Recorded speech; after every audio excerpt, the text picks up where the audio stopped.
우리 지역의 다양한 이슈와 현안들을 심층적으로 풀어보는 헬로 이슈 토크입니다. 네, 오늘 이 시간은 지난 15일 치러진 총선의 지역별 결과를 분석해보는 시간으로 준비했습니다. 당진시대 최종계 국장님 그리고 태안신문 신문훈 국장님 나오셨습니다. 네, 두 분 안녕하세요. 네, 안녕하세요. 안녕하십니까? 네, 충남 지역은 11개 선거구, 민주당과 통합당이 6대5로 의석수를 나눠 가졌습니다. 당진은 민주당이 그리고 서산 태안은 통합당이 이렇게 나눠 가졌는데요.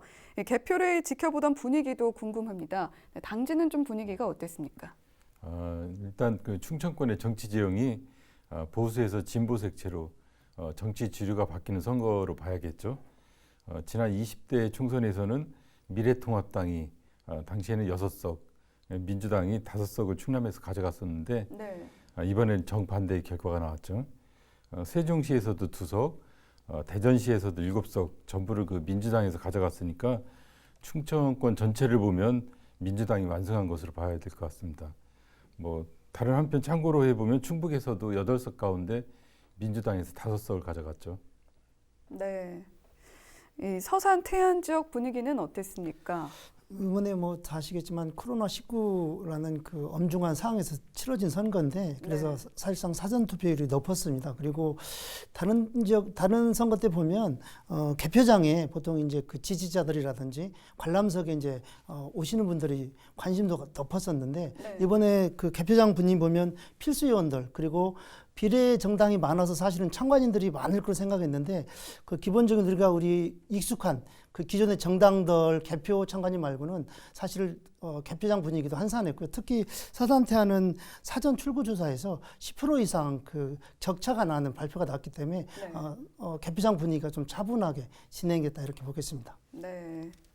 이 코로나19 사태 속에서도 그래도 높은 투표율을 기록한 편인데요. 그런데 아쉽게도 충남은 투표율이 전국에서 꼴찌입니다. 당진은 그중에서도 제일 낮은데요. 국장님 어떻게 보십니까? 당진은 코로나 확진자가 한 명도 없었는데도 불구하고 득표율이 아주 저조했죠. 충남 득표율이 충남 투표율이 62.4%로 전국 광역 지자체 가운데 최하위를 기록했는데 네. 당진은 59.5%를 기록해 충남에서도 투표율이 그 꼴찌라는 불명예를 안게 됐죠. 네. 지역별로 보면 당진 3동이 63.8%로 가장 높은 득표율을 기록했는데 반면에 성문면이 54.3%로 가장 낮은 투표율을 기록했습니다. 한편 그 당진 지역의 그 사전 투표율을 보면 22.9%를 기록했는데요. 관내 사전 투표 유권자의 그 59.9%가 어기구 후보를, 22.5%가 김동완 후보를, 네. 그리고 14.5%가 정영선 후보에게 표를 줬습니다. 네. 사전 투표에 참여한 시민들의 경우 보수 후보보다는 민주당을 지지하는 경향이 뚜렷했는데요. 네.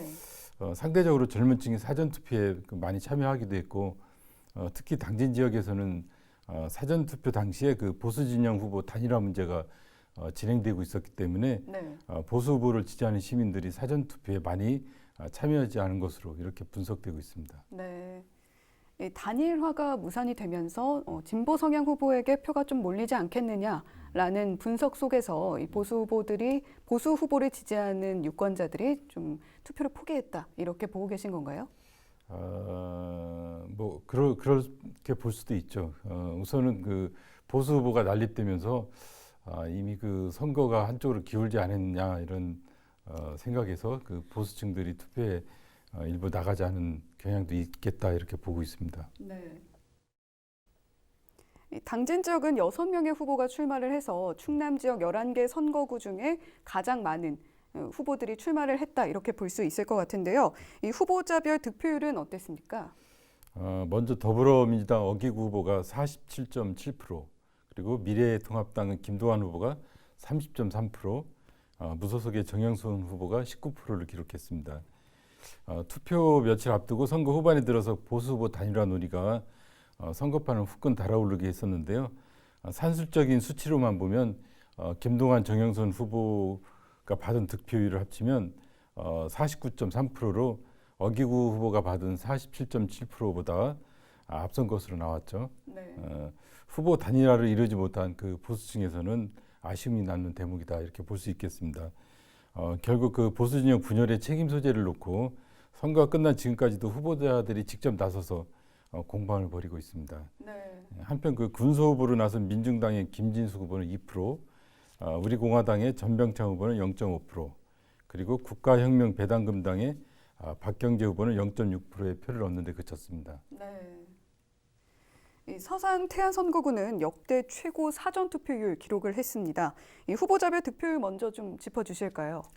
예, 그 태안군의 사전 투표율이 31.58%입니다. 전국에서도 상위권인데요. 그래서 서산까지 합치면 29%대가 넘는 사전 투표율을 보였습니다. 이 사전 투표율이 결론적으로는 여당 쪽이 유리할 거라고 그런 예상들이 많았지만 실제 개표해 본 결과 실제 이제 그 기존의 그 성일종 의원한테 많은 득표가 좀 몰린 상황이 연출됐습니다. 그래서 네. 개표 결과를 보면 12만 6,982표 가운데 통합당의 성일종 후보가 66,917표로 과반수가 넘는 52.7%의 지지를 받아 재선에 성공했습니다.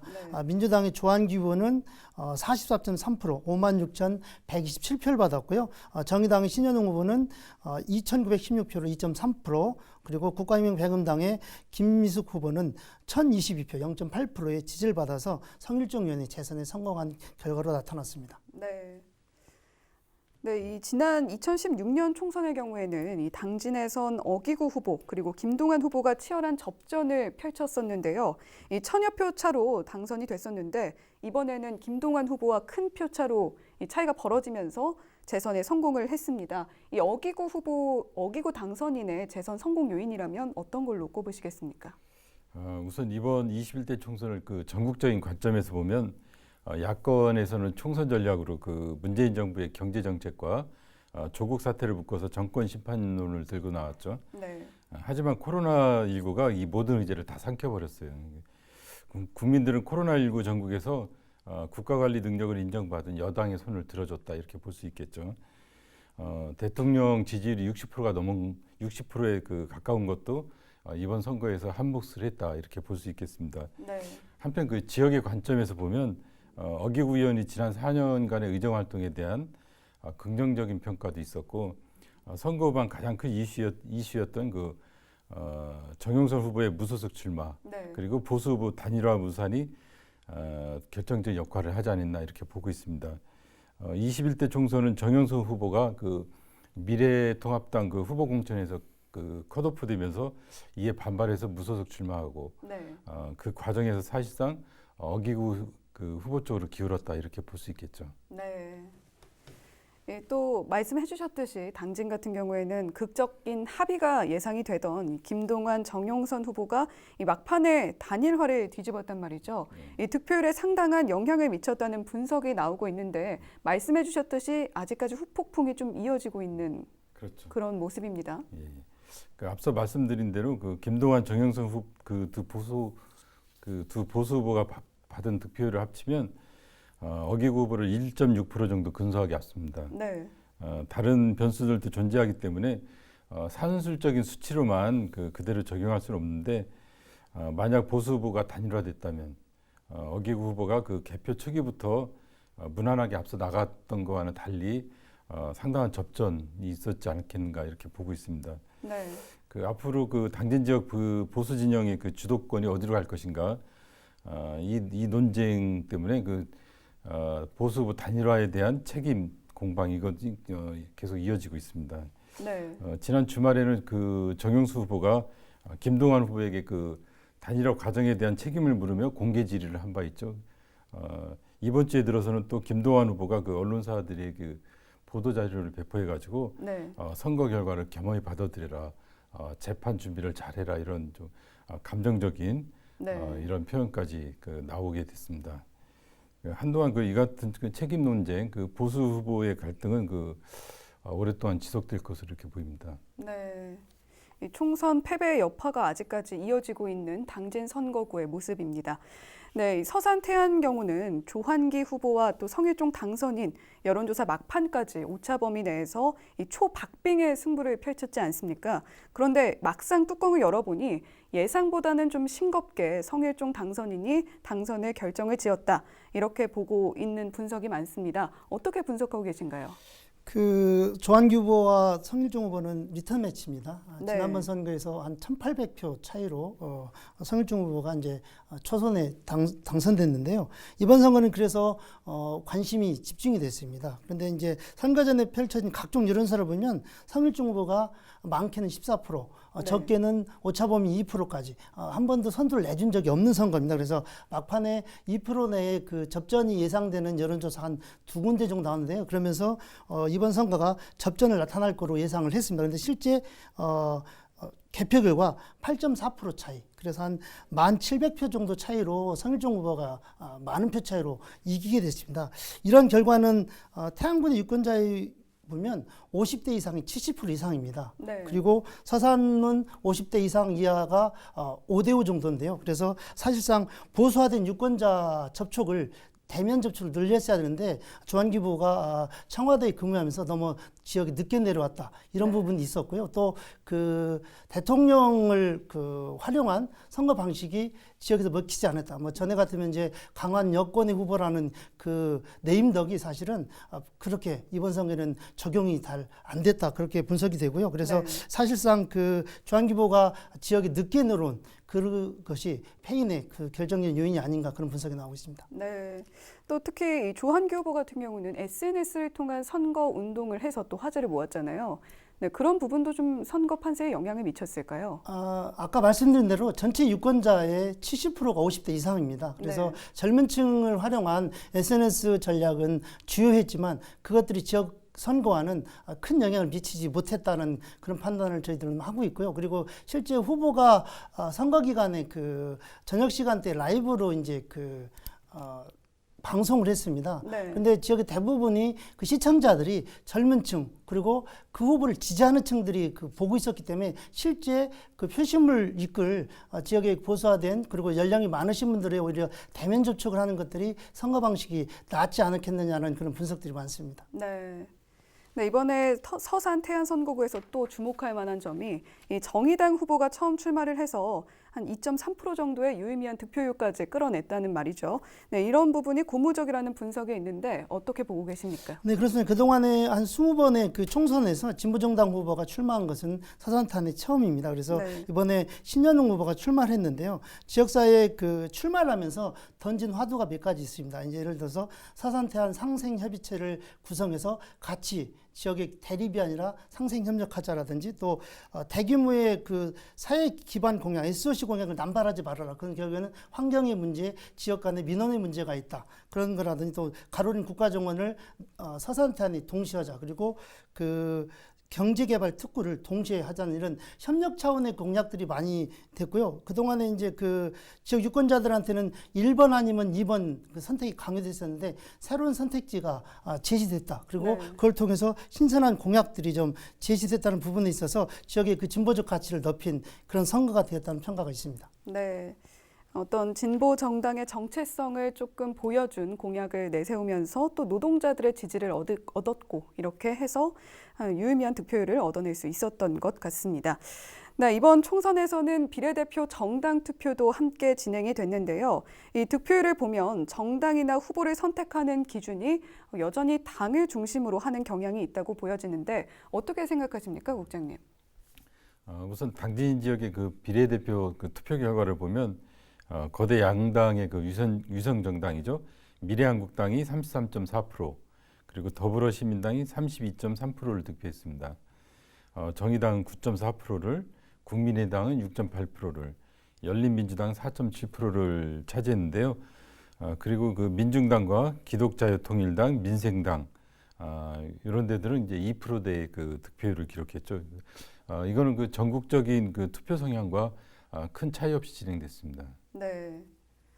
네, 그렇다면 이 서산 태안 지역은 좀 어땠습니까? 서산태안도 비슷한 추세인데요. 그래서 정의당이 10%를 넘겼다, 10.4% 정도를 얻었거든요. 그래서 비례정당의 이번 선거에서 제일 관점이 됐던 위성정당의 불법성에 대해서 사실은 증명이 되지 않았나. 그래서 정의당이 유일하게 지역과 비례대표를 동시에 당선시킨 유일한 정당이기도 합니다. 이번 선거를 지켜보면. 그래서 이런 그 비례정당의 대표 그리고 이번 4+1 체제에서 연동형 비례제가 퇴색됐지만 준연동형제를 도입했던 취지를 좀 양 거대 정당이 좀 훼손시켰다. 그래서 이런 부분에 대해서는 사후에 냉정한 평가가 좀 이루어져야 된다는 그런 분석이 있습니다. 네. 네, 이런 부분들은 시민들께서도 계속 관심을 가져주셔야 할 부분 같은데요. 네, 이 두 당선인의 공약 중에서도 특히 주목할 부분 다시 한번 짚어주시면 좋을 것 같은데요. 네, 먼저 서산태안 선거구의 성일종 당선인의 공약 중에서 특히 주목할 부분 어떤 부분이 있을까요? 이번 선거 기간 내내 사실은 제일 논란이 됐던 게 이제 서산의료원의 그 서울대 위탁 논란이었습니다. 그래서 공공성을 강화할 것이냐 아니면 서울대병원을 유치할 것이냐 양 후보 간에 논란이 많았었는데 실제 이것들이 앞으로 어떻게 진행될지가 아마 그 성일종 후보의 제일 큰 공약 중에 하나이기 때문에 지역 주민들이 관심을 갖고 좀 지켜보고 있어서 보야 될 대분인 것 같고요. 네. 그리고 그동안에 너무 많은 그 SOC 부분의 공약을 많이 남발을 했습니다. 그래서 이게 과연 얼마나 지켜질지 4년 안에 그런 부분을 좀 주의 깊게 좀 봐야 되지 않을까. 그리고 특별히 그 대전 충남 혁신도시법이 통과되면서 서산태안의 공공기관을 얼마나 유치를 해서 지역 경제라든지 아니면은 지역의 인구 늘리는 부분 그리고 지역의 혁신도시법의 통과에 따른 그 후발 효과를 얼마나 가져올 것인가에 대한 것이 성일종위원회의 평가의 또 하나의 잣대가 될 것 같습니다. 네.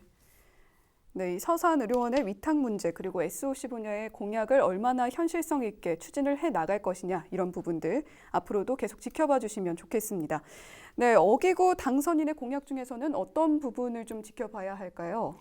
우선 저는 그 후보자들이 그 유권자의 표를 얻기 위해서 국제핵 사업부터 그 읍면동 수건 사업에 이르기까지 그 많은 공약들을 내세웠는데요. 네. 하지만 선심성 공약보다 더 중요한 것은 개혁 과제를 잘 수행하고 코로나 이후 예견되는 그 경제 위기에 대한 대응 방안, 그리고 국민의 안전, 미세먼지 문제 해결을 비롯한 여러 가지 그 국정 현안에 대한 의정 활동을 잘해 나가는 것이 더 중요하지 않을까 이렇게 생각을 하고 있습니다. 지역적으로 보면 성능 국가 단지의 그 조기 분양, 지역 경제 활성화, 뭐 당진 평택항 매립지 분쟁에서 당진 땅을 되찾기 위한 노력, 이런 지역 현안 문제들도 그 어기구 후보가 그 지방 정부와 지역 시민사회 단체와 협력하고 토론하면서 해결 방안을 찾아 나가야 되지 않을까 이렇게 생각이 듭니다. 네. 네, 마지막으로 지역의 당선자들에게는 어떤 말씀 전하고 싶으실까요? 우선 지난 4년보다 앞으로의 4년은 유권자들의 눈높이가 훨씬 높아질 거라 이렇게 생각이 듭니다. 초심을 잃지 않는 자세도 중요하고요. 지난 4년간의 경험이 의정 활동에 잘 녹아들 수 있도록 그 공부하고 노력하는 의원이 돼야겠죠. 네. 그리고 늘 지역 주민과 소통하고 협업하는 겸손한 자세를 기대해 보겠습니다. 네, 마지막으로 또 지역의 당선자에게 어떤 말씀 전하고 싶으신지. 우선 재선거제 올른 성일종 의원의 당선인 축하의 말씀을 전해드리고요. 네. 본인이 그 누누이 약속했던 대로 서산태안 주민들의 비서실장이 되겠다고 약속을 했는데 그 약속이 4년 동안 다시 한번 지켜지기를 간절히 바랍니다. 그리고 서산태안의 100년의 미래를 본인 임기 안에 만들겠다고 했는데 그것들이 구체적인 실현 가능성 있는 것부터 지켰으면 좋겠고요. 네. 이번에 같이 경쟁했던 후보들이 내세운 좋은 공약들이 있습니다. 그것들도 본인의 공약으로 좀 채택을 해서 지역사회 발전을 위한 그 여건이 됐으면 좋겠다는 그런 바람이 있습니다. 네, 오늘 헬로 이슈토크 당진시대 최종계 국장님 그리고 태안신문 신문은 국장님 모시고 이번 4.15 총선 우리 충남 지역별 결과에 대한 심도 깊은 분석 나눠봤습니다. 네, 두 분 오늘 말씀 고맙습니다. 네, 코로나19라는 악재에도 불구하고 이번 총선에서 기꺼이 주권을 행사하고자 하는 국민들의 열망이 무척이나 뜨거웠습니다. 2000년대 들어서 가장 높은 투표율, 그만큼 뜨거웠던 국회의원 선거가 아니었나 싶은데요. 국민들의 열망과 바람대로 당선인들이 언제나 지역과 지역 주민을 위해 최선을 다하는 모습 보여줄 수 있었으면 좋겠습니다. 네, 헬로 이슈토크 오늘은 여기까지입니다. 저희는 언제나 지역 주민 여러분 곁에 있겠습니다. 함께해 주신 여러분 고맙습니다.